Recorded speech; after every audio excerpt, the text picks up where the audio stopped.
talk to me about Colonial Pipeline and a little bit about your work on Colonial Pipeline and the history and how you found about it and what you've been doing with it, and then what happened in Tennessee. We'll start with that because I know there's a ton of stuff to cover.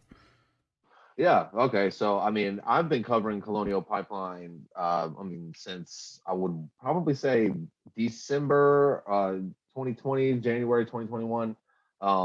It was right after Colonial Pipeline had what they said was a 63,000 gallon leak, gasoline leak from their pipeline somewhere near Charlotte, which, I don't live near Charlotte, but I do live in North Carolina. I'm actually just a few hours away. So it's kind of like a local story to me. And, so it piqued my interest. So I started digging in. And like, I'm not going to say as we all know, because as nobody knows, because nobody really covered it. That total went from 63,000 to 260 some thousand to 1.2 million. And it's now ballooned to over it's at least 1.5 million by now.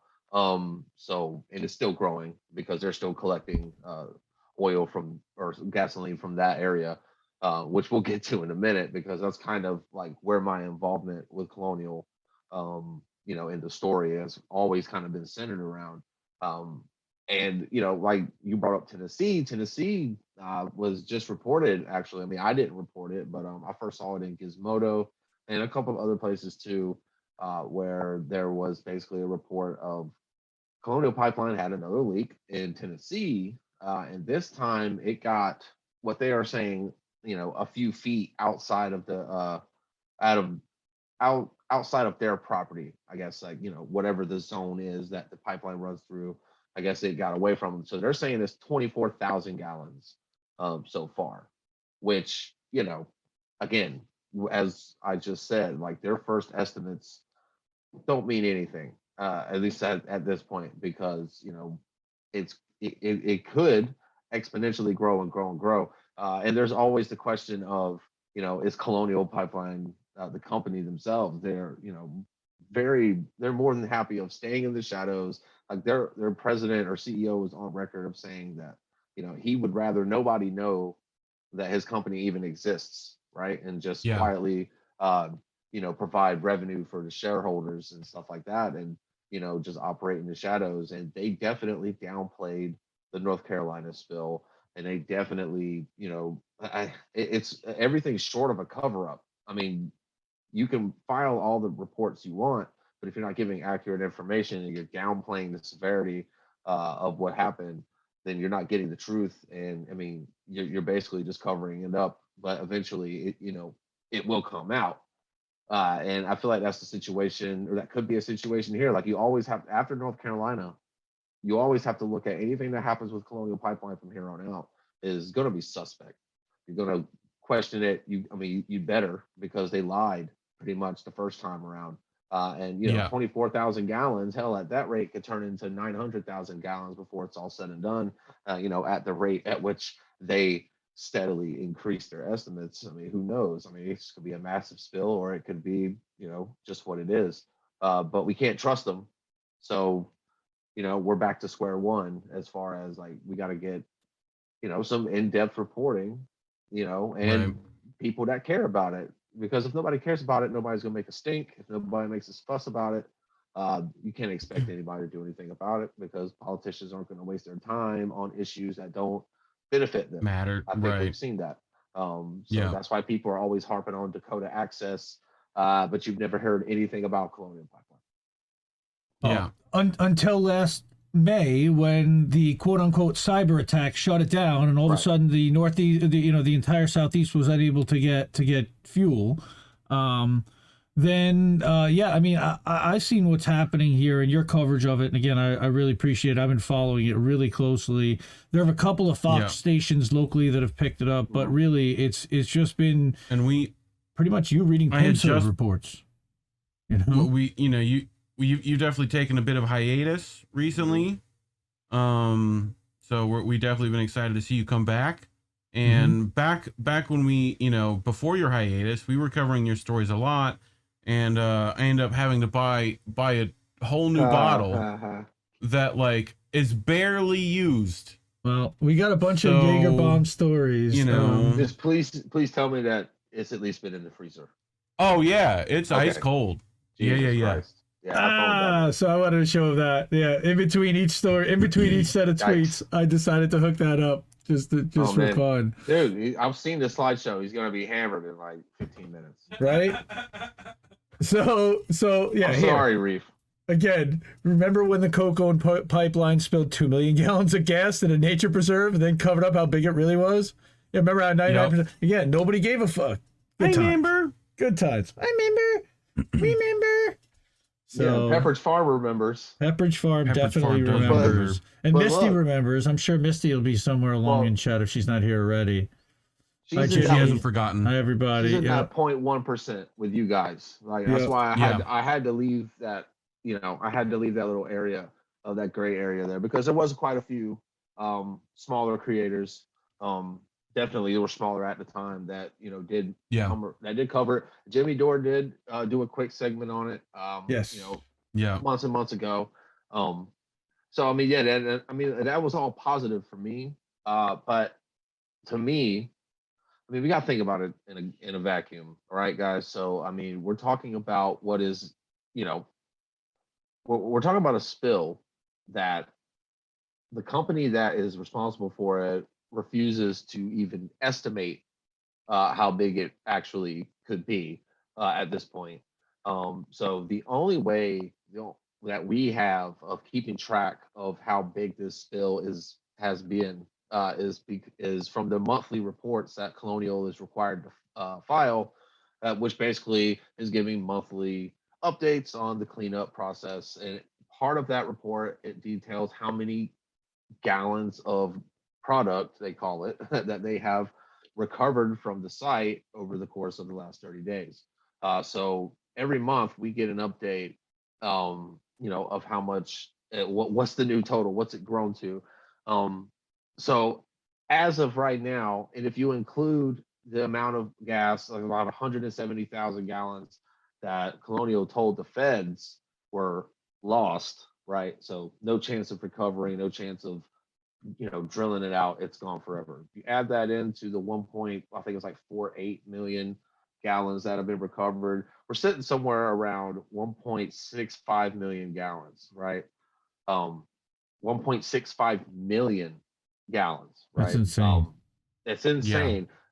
For context, the record was in Minnesota, I believe, in 1993, and it was 1.68 million. So the one in what is it, Red Hills, the Red Tunnels in so that was like jet fuel. That was 20,000 gallons, and that was for like right 8-9 hours of just pumping. So I mean, when you think about it, they're not anywhere close to being done with cleanup. Colonial Pipeline, they've still got at least a year. I would speculate that. So they're going to be pumping 10 to 30,000 gallons of gas out of the ground for at least the next year or two. So I mean, this could eclipse a 2 million gallon spill. So tell me why nobody, no prominent, I would say, progressive or independent journalist latched onto this story. No major climate activist groups. Think about this, guys. It's the biggest pipeline spill in American history on U.S. soil, right? Even the most cynical among us would think this would be a perfect opportunity to fundraise, at the very least. Like, if you're a politician, you can be as cynical as you want. You can say, hey, I'm going to take on the nation's leading pipeline company who's owned by the Kochs, for that little added, chef's kiss. I mean, this is a perfect storm. You could run this story till the cows come home. And it's a win-win. And even me, as somebody that's just desperate for somebody to care about it, right? Like, getting some major backing from some organizations that purport to care about things like this, or politicians that are supposedly caring about things like this, would get eyes on the story. It would create public pressure, and then things might actually happen. But what actually happened was that even after all of the lying and the the growing calculations, the federal government, after putting out a report that said that throughout the entire like 5,000-mile pipeline, there is unknown amounts of hazards that could potentially lead to a leak as bad as the one in North Carolina. And you know, that is a scary thought because it literally runs all Yeah. up and down the eastern seaboard. So, with that being said, after they put out that report, the federal government didn't do anything. They settled with them out of court for nothing. Basically said, just fix it, Yeah. and just fix it and we won't fine you. And now the state of North Carolina have conducted a lengthy investigation, but it's a state bureaucracy, guys. It's like the EPA of North Carolina. Like how powerful are we really thinking that they are, right? Whenever you're talking, up against a interstate pipeline that's carries 50% of the Southeast's fuel. Like we've already seen what happens when they shut down. Like they hold all the cards. And finally, North Carolina settled with them out of court for $4.75 million. Just for perspective, Oh, Colonial it's a slap on the Pipeline, wrist. It's nothing. It's like Colonial a speeding Pipeline, they pay, Colonial Pipeline pays their dividend, pays $85 million a year to their Coke shareholders. That's just dividends. They make over $1.3 billion per year. So $5 million, they literally have insurance to cover that. It's nothing. It's not a punishment at all. And literally they've gotten away with it. It's pretty much over now. And so now I'm just kind of beating the war drums, kind of like talking shit, because it's, where was the AOCs? Where were the Justice Democrats? Where was the Sunrise Movement? Where was Sierra Club? Where was 350? Where was everybody that literally mattered in this space? They didn't give a fuck. Right. They would have rather been standing out in front of standing up at Standing Rock, which is fine and all, but Dapple's not the imminent threat. I wonder if you have any like contact information for people that were at Standing Rock, so I can ask them how Black Jordan Sheraton is. But until then, you know what I'm saying? Like, where is he at on this? Like this one, Yeah. No, PIMSA's bad. And what's going on Terrible. there here? Also, here, let's go back here. So also Colonial also reported excavating again 634 anomalies. And this is what you reported recently on the updated repair and status of the pipeline. And this is also really alarming. So not only are they leaking, not only are they underreporting, not only are they discovering new leaks, but they're also finding that the pipeline is going to probably leak even more. And here's why. Is it any wonder why they keep spilling shit everywhere? It's exactly right. Again, and you can find these tweets on Robbie's timeline with receipts and with all the filings and everything. Again, he's just pulling from public filings here, but he does the work, and I love it. Keep that up for a second. Keep that tweet up for a second, because I just want everybody, let's break down this math just for a second, guys, right? Real quick. It's a 5,600-mile pipeline, right? So even if we're adding up all of the miles that were checked by the three separate methods, right, you're going to get a grand total that's going to equate to 66% of the entire length of the pipeline. Now, that's assuming that none of the tools were used on the same stretch of mileage, if that makes any sense. So you're thinking all of these basically, like where the corrosion check ends, that's where the dents and deformation begins, and then so on and so forth, right? Or you can look at it on the other extreme and say that at most, only 11% of the entire pipeline was checked for all three major for all three major deformations, right? Right. So the truth may be somewhere in the middle, right? These forms that I pulled that from are not specific as to are these miles unique? Are they overlapping? What's the deal, right? We don't know, and then there's no way for them to tell us. But so I can almost tell you that there's no way that they just did it all separately, right? So that's 66%.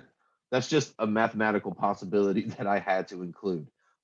I'm almost positive it's closer to the 40%, if not lower, because a lot of those machines that they use to check for these different things were probably run during this, at least in part in the same sections of pipe. So 5,600 miles, you're checking what, 1,000, 1,500 miles of it, not Right. specifying where. But in that, but in what you found, you discovered over 600 what you call anomalies. You had to dig Yeah. up over 400 of them because they were located in areas that could contaminate drinking water and like endanger wildlife in the area. You had to excavate and fix those. So like, yeah, if you're not checking for problems, like for reference, the North Carolina spill happened from a crack that was a result of corrosion. Mm-hmm. If you checked 15% of your pipeline for cracks last year, my dude, you're not. How are you preventing something you're not checking for? It's just Right. it's completely ridiculous. So, basically, where we're at now on the story is, you know, the state and the federal government, they're done with it. I told you guys a long time ago when I reached out to the EPA, like literally like a couple of months after it happened, they said they had already been out there and hey man, shit looks good. Colonial said they'll take care of it. We're good. I'm paraphrasing, but I still have it. They said, hey, we checked the air. The air was good, man. And the state will handle the water. We're good. Everything's fine here. I asked the DOJ, who has a history of suing Colonial Pipeline for no other reason than just having a long period of time with a lot of fuck ups in it. They literally sued them or fined them like $10 million in 20 I'm sorry, and yeah, the year 2000, because they went through so many, like 20 years with like X amount of spills, and it was just outrageous.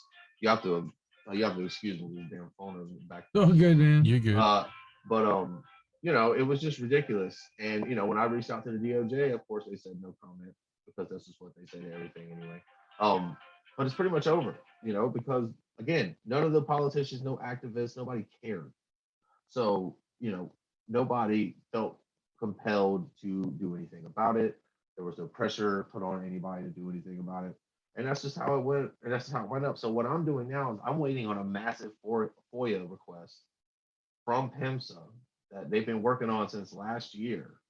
Um, Basically, that I'm every communication either between PIMSA and Colonial Pipeline or between PIMSA officials about Colonial Pipeline.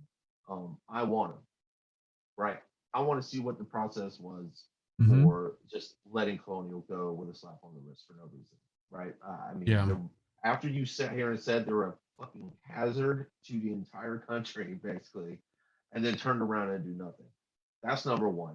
So they're saying it could be November before I get that before I get that FOIA request in. 67th and last chance.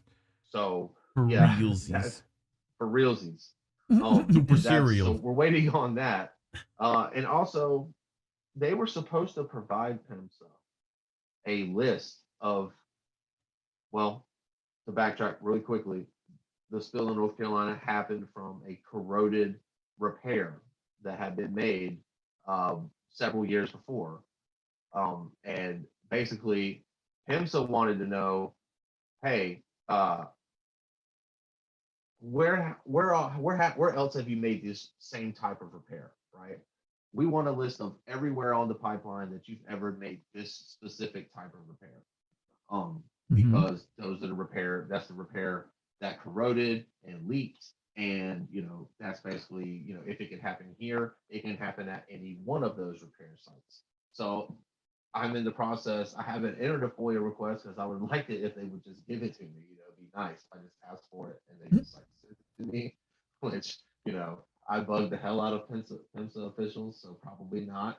But it would be nice. But they were supposed to give them that list of repair locations, 120 days after the settlement they made in May of last year. So this information should have long been handed over, and I want to see it so I can show everybody. I can draw a little map. I can put a bunch of little red dots all over it and say, hey, at every one of these locations that could be right near you, you could have at any moment like a 2 million gallon gasoline leak in your backyard. And Right. if that doesn't scare you into giving a shit, then I don't know what will. Seriously.